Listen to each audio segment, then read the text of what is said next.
Many people assume that consistency is a product of force, that if they push themselves hard enough, apply enough pressure, or surround themselves with enough external motivation, they will finally become stable and dependable. But pressure can only produce temporary results. Pressure creates movement, not alignment. And movement without alignment eventually leads to exhaustion. The truth is that consistency is not sustained by how hard you try, but by how well your life is aligned. When a man is aligned, he does not need to be pushed. When a woman is aligned, she does not need to be threatened by fear or driven by guilt. Alignment creates an inner agreement between purpose, values, and action. When what you are doing agrees with who you are becoming, consistency flows naturally. You no longer wake up asking yourself whether you feel like showing up. You show up because your spirit understands the assignment. Pressure produces resistance. Alignment produces flow. That is why some people remain consistent even in difficult seasons, while others collapse as soon as things become uncomfortable. It is not because one is stronger than the other, but because one is aligned and the other is forcing outcomes that their inner structure cannot yet support. Whenever you must constantly push yourself to obey truth, it is a sign that something in your understanding or conviction is missing. Alignment begins with clarity. You cannot be consistent in what you do not understand. Confusion will always sabotage discipline. When your why is weak, your consistency will be weak. But when your why is clear, your actions become stable. This is why transformation does not start with behavior. It starts with revelation. Once light comes, discipline becomes easier. Once understanding comes, obedience becomes lighter. Another dimension of alignment is order. Many people desire consistent rising, but their lives are out of order. They want results without structure, increase without responsibility, visibility without preparation. But order is a law. When your priorities are aligned correctly, energy is conserved, focus is sharpened, and progress becomes sustainable. Disorder drains strength. Alignment multiplies it. You must also understand that alignment protects you from burnout. Burnout is not always a sign of doing too much. Sometimes it is a sign of doing the wrong things. When you operate outside your divine design, even small tasks feel heavy. But when you operate within alignment, even great responsibilities are carried with grace. That is why some people handle pressure without breaking, while others break under what seems small. Consistency that is born from alignment does not depend on applause. It does not collapse when results are delayed. It is rooted in conviction, not convenience. And this is the secret. When your inner world agrees with your assignment, rising becomes natural, effort becomes focused, and endurance becomes possible. Alignment removes the struggle from consistency and replaces it with strength. Many people believe that greatness is unlocked through dramatic moments, powerful encounters, or sudden breakthroughs, but the truth is that rising is sustained by daily obedience to small instructions. The difference between those who rise briefly and those who rise consistently is not talent or opportunity. It is faithfulness to what appears insignificant. Heaven does not test men with greatness first. It tests them with simplicity. It watches how they respond to instructions that do not attract applause and responsibilities that do not announce promotion. Small instructions are powerful because they reveal the state of the heart. Anyone can obey when the reward is visible, when the recognition is immediate, and when the outcome is impressive. But it takes maturity to obey when the instruction seems ordinary, repetitive, or uncomfortable. Daily obedience builds spiritual muscle. It trains the will to submit, the mind to focus, and the heart to trust. What looks small today is often the foundation of what will sustain you tomorrow. There is a principle many ignore. Momentum is preserved through faithfulness, not excitement. Excitement fades, but obedience compounds. When you obey consistently, even in small things, you create continuity in your journey. You do not keep restarting your progress. You do not keep returning to the same lessons. Each act of obedience adds weight to your spiritual stature, even when nothing seems to change outwardly. Small instructions also protect you from pride. Great responsibilities given too early can destroy a man, but small responsibilities refine him. They teach patience, humility, and attention to detail. When you honor the small instructions, you learn to value process over applause. You learn to trust timing over urgency. This posture prepares you for larger assignments without damaging your character. Another truth is that disobedience to small instructions often leads to repeated battles. Many people pray against resistance, not realizing that resistance remains because an instruction was ignored. Heaven does not always remove obstacles. Sometimes it waits for obedience. When a lesson is avoided, the exam returns. But when small instructions are honored, doors begin to open effortlessly. Progress becomes smoother because resistance is reduced. Daily obedience also sharpens sensitivity. When you respond quickly to small promptings, your ability to discern direction increases. You become attentive, alert, and responsive. But when you consistently ignore small instructions, your spiritual hearing becomes dull. You begin to rely on crisis to force action rather than discernment to guide it. Rising demands sensitivity, and sensitivity is preserved through obedience. The beauty of small instructions is that they are within reach. They do not require extraordinary resources, only a willing heart. Pray when you do not feel like it. Prepare when no one is watching. Serve when it is inconvenient. These small obediences may not announce your rising, but they secure it. And over time, what seemed insignificant becomes the very reason your progress is stable. Consistent rising is not a mystery reserved for a few. It is the reward of those who master daily obedience. When you treat small instructions with honor, you discover that greatness is not built in moments of display, but in quiet, repeated acts of faithfulness. Every lasting elevation you see in a man's life is first settled in places no one applauds. Before platforms are entrusted, before influence is expanded, before visibility increases, there is an inner work that must be completed. Inner discipline always comes before visible elevation. This is a law that cannot be bypassed, only respected. Many people desire to rise publicly, yet they resist the private processes that make such rising safe. Inner discipline is the mastery of self. It is the ability to govern thoughts, emotions, appetites, and reactions even when there is no external supervision. A man who cannot control himself cannot sustain increase. Talent may open doors, but discipline determines how long those doors remain open. Without discipline, success becomes a burden instead of a blessing. That is why some people receive opportunities that end up exposing their weaknesses rather than celebrating their strengths. Private discipline builds inner strength. When you learn to wake up when no one is watching, to pray when there is no urgency, to prepare when there is no immediate reward, you are training your spirit to lead your body, not the other way around. Most failures are not caused by lack of opportunity, but by lack of inner structure. When pressure increases, whatever is dominant on the inside will eventually surface. Another dimension of inner discipline is emotional regulation.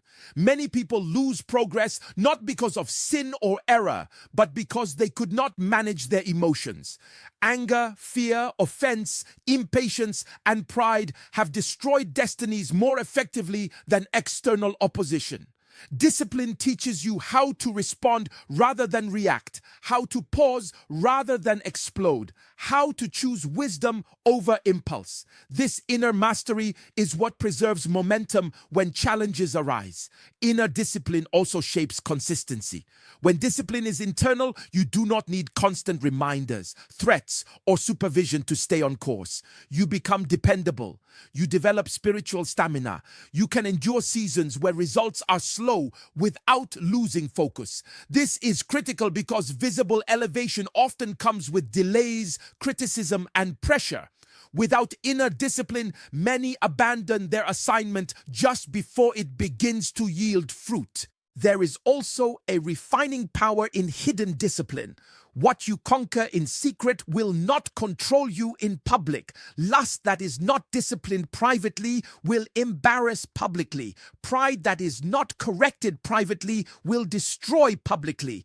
But when inner discipline is embraced early, visible elevation becomes stable and honorable. You do not rise faster than your character can sustain. True elevation is not about being seen, it is about being trusted. And trust is built through consistent inner discipline. When heaven observes that you can handle yourself, it begins to trust you with others. When your private life is aligned, your public life becomes effective.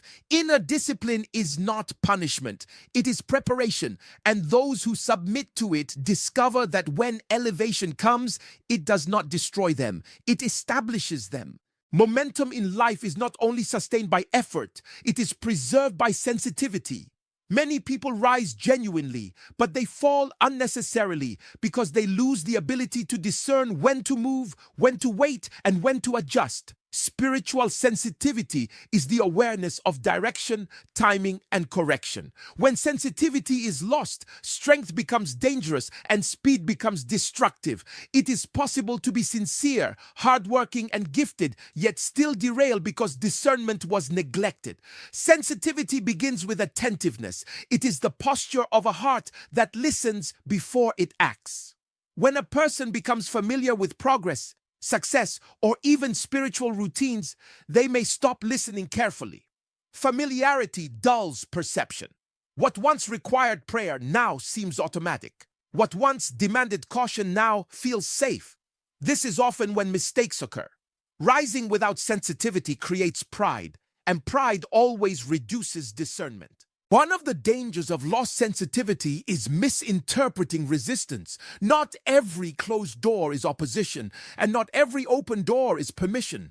Sensitivity helps you distinguish between a battle you must fight and a signal you must heed. Without sensitivity, people waste strength fighting what they should avoid or abandon paths that only required patience. Discernment saves time, energy, and emotional strain. Spiritual sensitivity also preserves alignment. As you rise, your environment changes, your influence increases, and your responsibilities expand.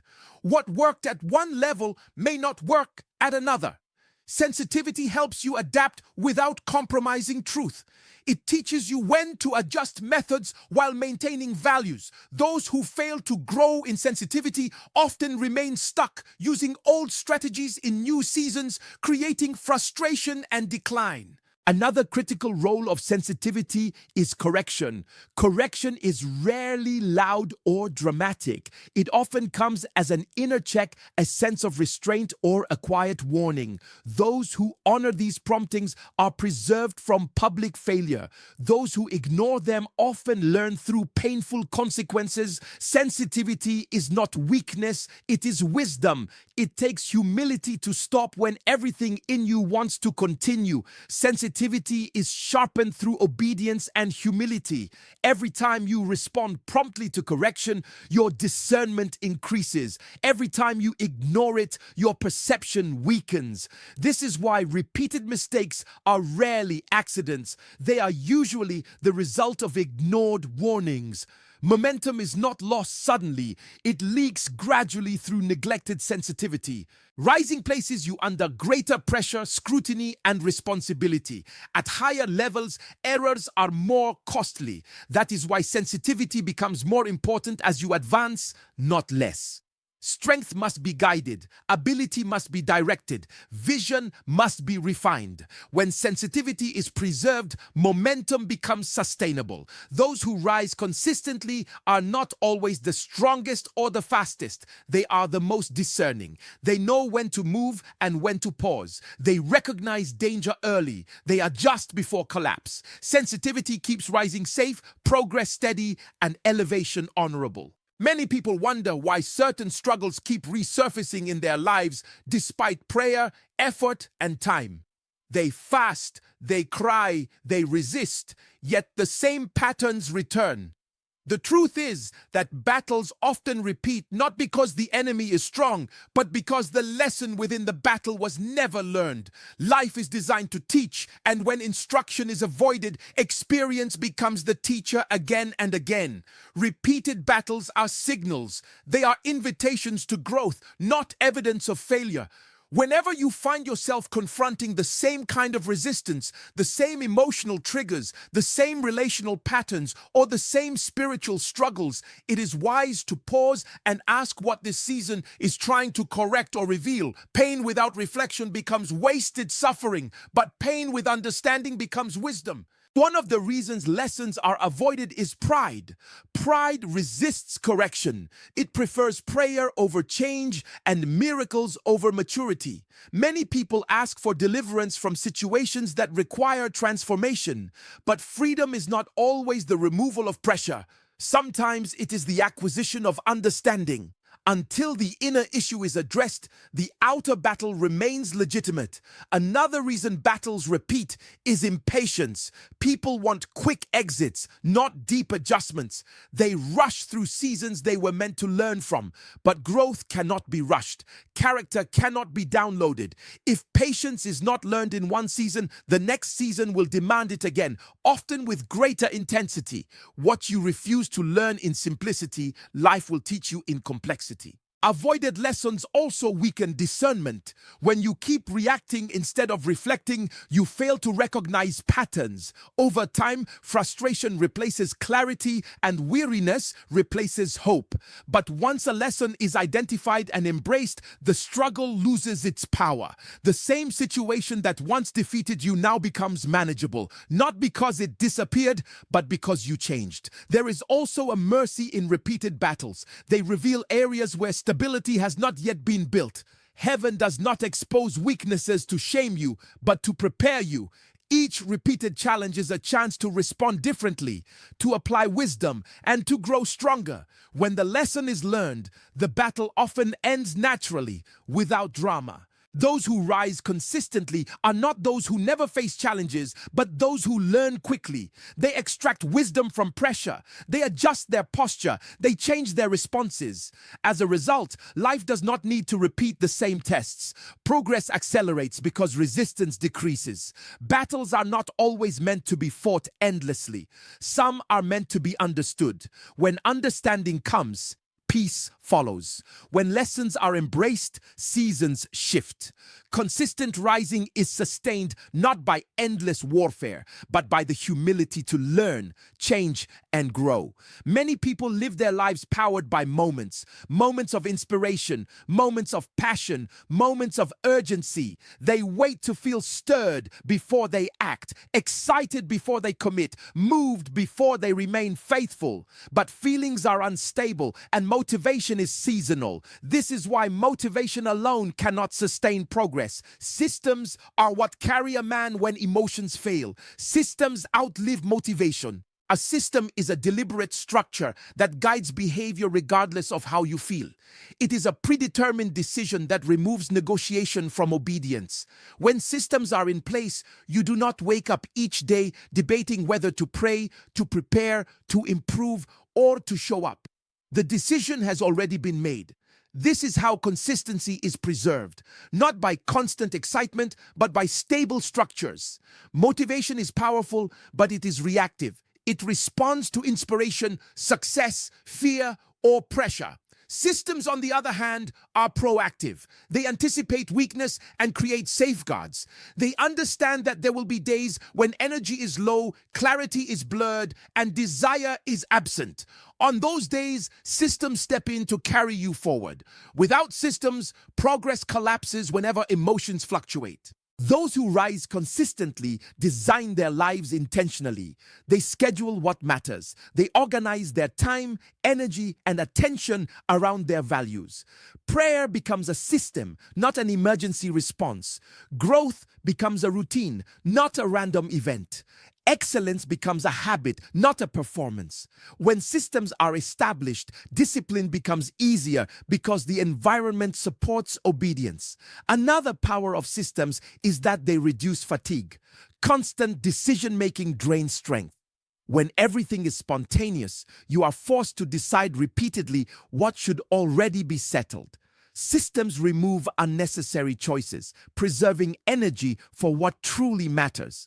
This is why disciplined people often appear calm and focused. Their strength is not spent on deciding, it is spent on executing. Systems also protect consistency during seasons of delay. There are times when effort does not produce immediate results. Motivation fades quickly in such seasons, but systems continue working quietly. They do not require visible reward to function. Over time, these systems compound, producing growth that suddenly becomes visible. What looks like sudden success is often the result of long-term systems operating faithfully. It is important to understand that systems do not kill passion, they preserve it. Passion without structure burns out. Structure without passion becomes rigid. But when systems are built around purpose, they sustain fire without consuming the vessel. They allow you to show up consistently without emotional exhaustion. Those who rely only on motivation rise quickly but fall easily. Those who build systems rise steadily and remain. When life becomes demanding, when pressure increases, when applause fades, systems remain.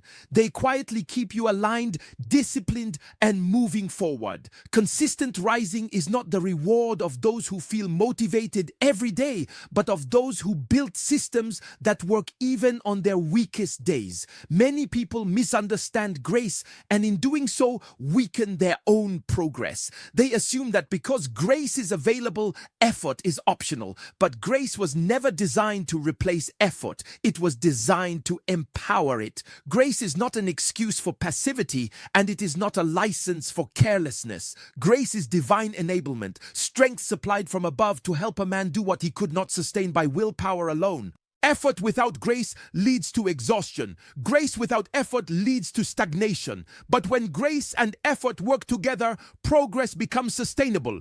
Grace supplies the capacity, but effort applies it. This is why two people can receive the same opportunity, the same instruction, and the same support, yet produce different results. One cooperates with grace through disciplined action. The other waits for grace to act alone. Grace does not bypass process. It empowers endurance within it. It gives you strength to remain consistent when results are delayed. It gives you clarity when decisions are difficult. It gives you restraint when impulses threaten progress. But it still requires participation. Grace will give you the strength to rise early, but you must still get up. Grace will give you wisdom to choose rightly, but you must still obey it. One of the dangers of misunderstanding grace is spiritual laziness. When people expect grace to do what responsibility demands, they delay their own growth. They pray for change while avoiding discipline. They wait for breakthroughs while ignoring instruction. But grace responds to alignment, not excuses. It flows most freely where there is humility and willingness to act. Grace also empowers effort by restoring you when you fail. Effort alone can be harsh and condemning, but grace introduces mercy and renewal. When you stumble, grace does not abandon you. It lifts you and strengthens you to continue. This prevents discouragement and quitting. Grace teaches you that failure is not final, but persistence is required. Another dimension of grace is that it multiplies the impact of effort. When grace is involved, small efforts produce greater results. Preparation becomes effective, discipline becomes lighter, consistency becomes possible. This is why some people appear to progress steadily without burning out. They are not striving alone, they are cooperating with grace. Grace also keeps effort pure. Without grace, effort can become prideful and self-reliant. But grace reminds you that strength is supplied, not generated. This produces gratitude, humility, and dependence, even in seasons of success.